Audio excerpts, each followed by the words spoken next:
இந்த ஜனவரி மாதம் 16ஆம் தேதி வெள்ளிக்கிழமை இந்த காலையில நீங்க நல்லா இருப்பீங்க. நீங்க ரொம்ப ரொம்ப நல்லா இருப்பீங்க. அப்பாவினுடைய பேரன்பு உங்களை சூழ்ந்து கொண்டிருக்கிறது. நாட்களை விசேஷித்துக் கொள்ளுகிறவர்கள் கர்த்தருக்கென்று விசேஷித்துக் கொள்ளுகிறார்கள். இந்த நாளை விசேஷமா பாருங்க. இந்த நாள் எனக்கு ரொம்ப சூப்பரா இருக்கும். இந்த நாள் எனக்கு ரொம்ப சிறப்பா இருக்கும். இந்த நாள்ல நான் ராஜா மாதிரி இருப்பேன்.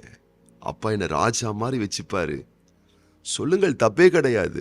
ராஜாதி ராஜாவுக்கு பிள்ளைகள் நீங்கள். உங்களை ஆசாரியர்களாகவும் ராஜாக்களாகவும் அப்பா மாற்றி இருக்கிறாருங்க.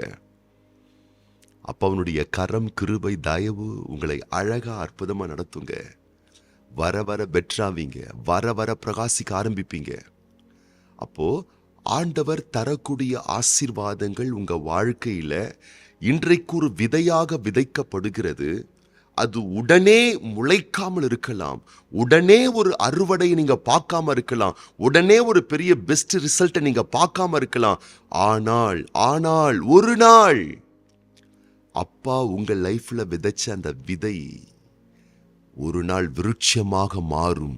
அது வரைக்கும் பொறுமையோடு செய்ய வேண்டிய கடமைகளை, நிறைவேற்ற வேண்டிய பொறுப்புகளை, செய்ய வேண்டிய உத்தரவாதங்களை நிறுத்தாம, ஸ்டாப் பண்ணாம, அப்படியே அதை போட்டு விடாம, உங்களால் எந்த அளவுக்கு பெஸ்டா உங்க காரிய கடமைகளை நிறைவேற்ற முடியுமோ அழகா அருமையா அனுதினமும் ஒவ்வொரு நாளும் செய்ய வேண்டிய பெஸ்டான வேலைகளை செஞ்சுக்கிட்டே இருங்க. கர்த்தருடைய பிள்ளைகளை, நீங்க நல்லா இருப்பீங்க. நல்லா இருப்பீங்க.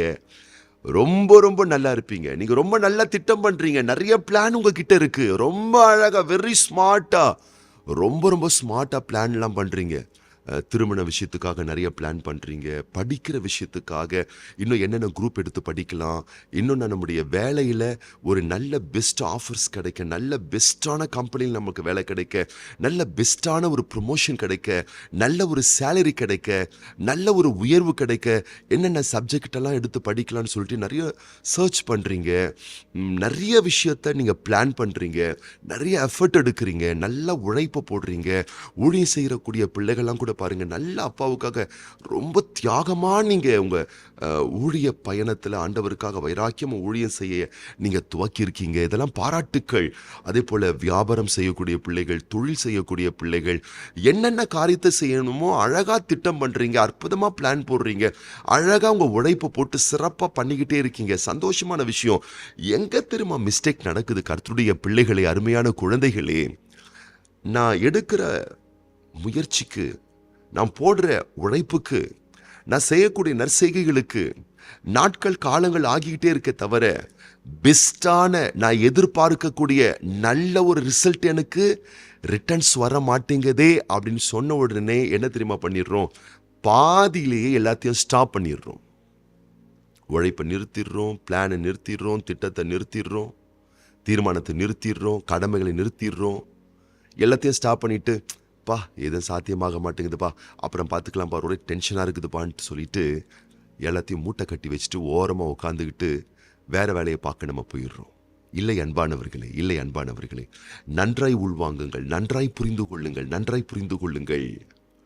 ஒரு காரியத்தை திட்டமிட்டு நீங்கள் துவக்கி விடுவீர்களே ஆனால் உங்களுக்கு ரொம்ப ரொம்ப அவசியமான கேரக்டர் என்ன தெரியுமா? பொறுமைங்க.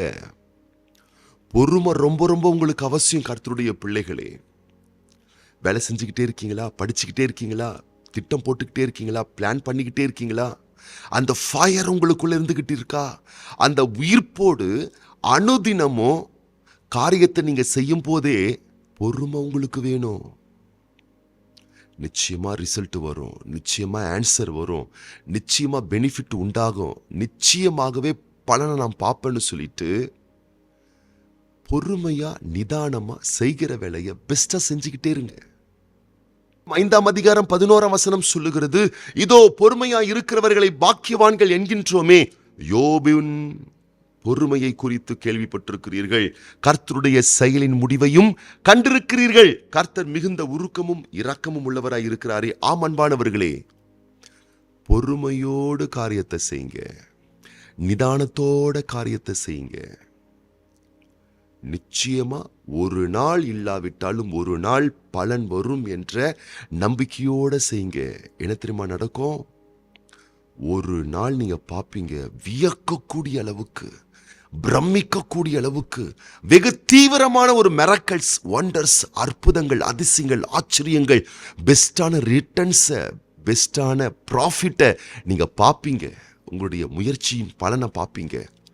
அப்பா இன்னைக்கு உங்களை பார்த்து சொல்ற வார்த்தை இந்த வார்த்தை தான். மகனே, மகளே, விட்டு விடாதே, உன் படிப்பை விட்டு விடாதே, உன் வியாபாரத்தை விட்டு விடாதே, வேலையை விட்டு விடாதே, பிசினஸை விட்டு விடாதே, ஊழியத்தை விட்டு விடாதே.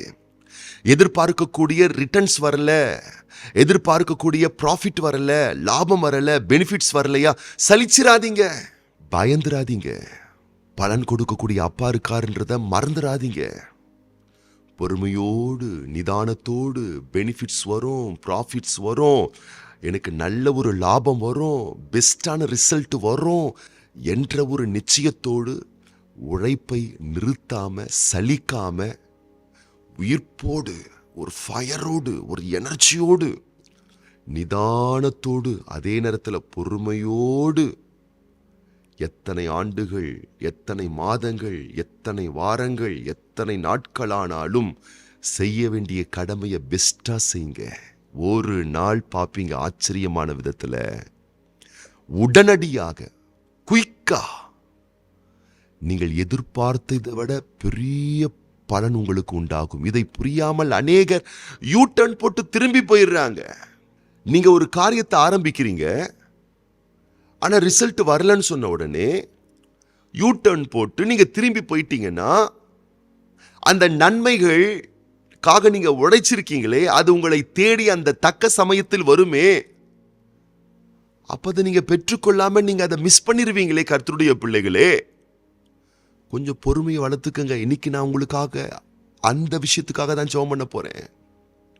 ஒரு நோக்கம் நிறைவேற, ஒரு வீட்டை கட்ட, பிள்ளைகளுடைய நல்வாழ்வு சிறக்க, ஒரு திருமண காரியம் அரங்கேற்றப்பட, ஒரு பிள்ளை பிறப்புக்காக ஒரு காரியத்தை நீங்கள் முன்னின்று செயல்படுத்த, என்ன ஒரு விஷயமா இருந்தாலும் சரி, நம்பிக்கை இழந்து விடாதீர்கள், பொறுமையை இழந்து விடாதீர்கள், நிதானத்தை இழந்து விடாதீர்கள், சலித்து முன்வைத்த காலை பின்னுக்கு வைத்து விடாதீர்கள், உயிர்ப்புடன் முன்னோக்கி செல்லுங்கள்.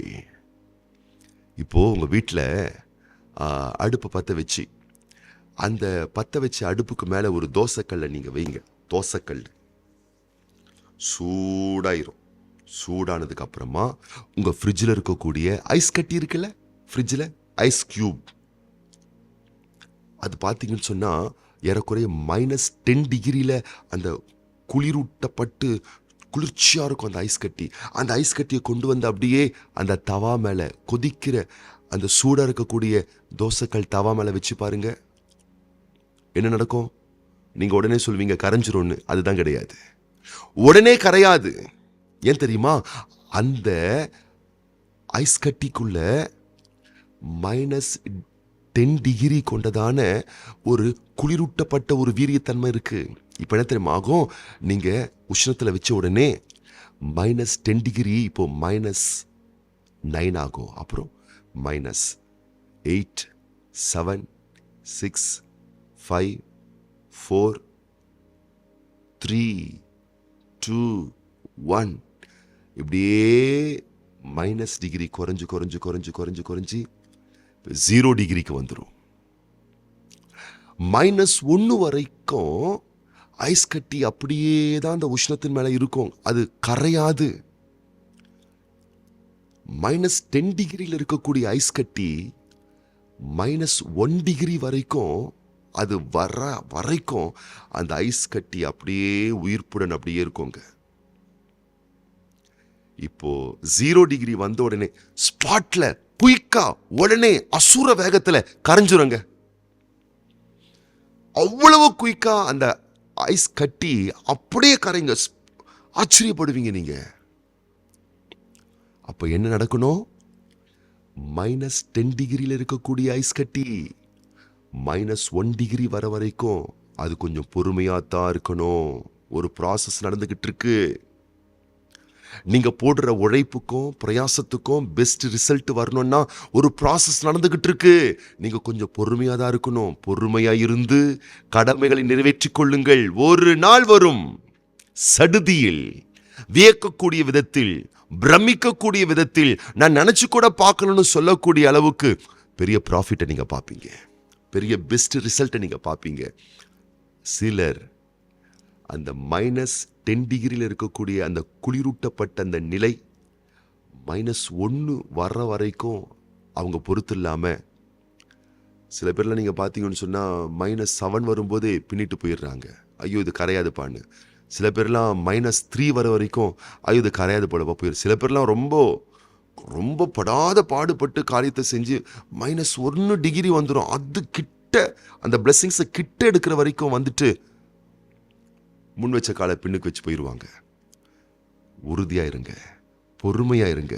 கர்த்தர் உங்களுக்கு பெரிய பலனை, ரிசல்ட்டை இன்னைக்கு தரப்போறார். ஆகவே இன்றைய உங்களுடைய காரிய கடமைகளை நீங்கள் விவேகத்தோடு உயிர்ப்புடன் சிறப்பாக செய்ய அப்பா இன்னைக்கு உங்களுக்கு ஒரு புதிய கிருபையை, ஸ்பெஷலான பிளெஸிங்ஸை தரப்போறாரு. அதை பெற்றுக்கொள்ளலாமா? உங்களுக்காக நான் விசேஷமாக இன்னைக்கு இந்த நாளில் நான் ஜெபம் பண்ண போறேன். அது போலவே இந்த ஜனவரி மாதம் 16ஆம் தேதி வெள்ளிக்கிழமை பிறந்த நாட்கள் காணக்கூடிய அன்பு சகோதரர் டேவிட், அதுபோலவே அன்பான பிள்ளைகள் Bhagyakumar, Joel, P Nitishkumar, P Jerome, இவங்களுக்காகவும் நம்ம விசேஷமா நம்ம ஜெபம் பண்ண போறோம். கண்களை மூடி நம்ம ஜெபம் பண்ணலாமா? பரலோக தகப்பனே, இந்த ஜனவரி மாதம் 16ஆம் தேதி வெள்ளிக்கிழமை இந்த காலையிலே இந்த வார்த்தை கேட்டுக்கொண்டிருக்கக்கூடிய ஒவ்வொரு பிள்ளைகளும் வாழ்விலே ஒரு பெரிய பொறுமையும் நிதானத்தையும் சலிக்காமல் உழைக்கின்ற ஒரு கிருபைகளையும் நீருடைய பிள்ளைகளுக்கு தருவீராக. நிறைய பிளான் பண்ணுறோம், நிறைய திட்டம் போடுறோம், நிறைய எஃபர்ட் எடுக்கிறோம், நிறைய முயற்சி பண்ணுறோம், ஆனால் பெஸ்ட் ரிசல்ட் வர மாட்டேங்குதே என்ற அங்கலாய்ப்புகள் உடைய பிள்ளைகளுக்கு இருக்குமேயானால் இன்றைக்கு உடைய பிள்ளைகளுடைய மனக்கண்களை திறந்து விடுவீராக. நீதி செய்கிற ஒரு தேவன் இருக்கிறார். பொறுமையுள்ளவர்கள் பாக்கியவான்கள் என்றல்லவா சொல்லப்பட்டிருக்கிறது. கடமைகள், காரியங்கள், திட்டமிடுதல் எல்லாவற்றிலேயும் ஒரு நிதானம், ஒரு பொறுமை, சலிக்காமல் சகித்து காரியங்களை உயிர்ப்புடன் செய்ய வேண்டிய ஒரு உத்வேகம் ஒவ்வொரு பிள்ளைகளுக்கும் தருவீராக ராஜா. பொறுமையோடு இருந்து ஒரு மிகுந்த பலனை உடைய பிள்ளைகள் பெற்றுக்கொள்ளக்கூடிய அருளை தந்து நீர் ஆசீர்வதிப்பீராக. இந்த நாளிலும் பிறந்த நாட்கள் காண்கின்ற, திருமண ஆண்டுகள் காண்கின்ற ஒவ்வொரு பிள்ளைகளுக்காக நாங்கள் ஜெபிக்கிறோம். ஆண்டுகளை, வருடங்களை நன்மைகளால் முடிசூட்டுகிற தெய்வம், அன்பான பிள்ளைகளுக்கு நீர் தந்திருக்கக்கூடிய இந்த ஆண்டை நன்மைகளால் முடிசூட்டி அனைத்து ரகமான ஆசீர்வாதங்களால் உடைய பிள்ளைகள் நிரப்பப்பட்டிருக்க வேண்டுமென ஆசீர்வதித்து வாழ்த்தி பொற்கரத்தில் ஒப்பு கொடுத்து ஆண்டவர் இயேசு கிறிஸ்துவின் ஆசீர்வதிக்கப்பட்ட நாமத்தினாலே வாழ்த்தி ஜெபிக்கிறோம் எங்கள் நல்ல பிதாவே, ஆமேன். இன்னைக்கு வெள்ளிக்கிழமை காலையில 10 மணிக்கு நம்முடைய திருச்சபையிலே உபவாச ஜெபம் உண்டு. நேரடியாகவும் பங்கு கொள்ளுங்கள், நேரலையிலையும் பங்கு கொள்ளுங்கள். நீங்கள் ஆசீர்வதிக்கப்படுவீர்கள். இன்னைக்கு நீங்க ரொம்ப ரொம்ப நல்லா இருப்பீங்க.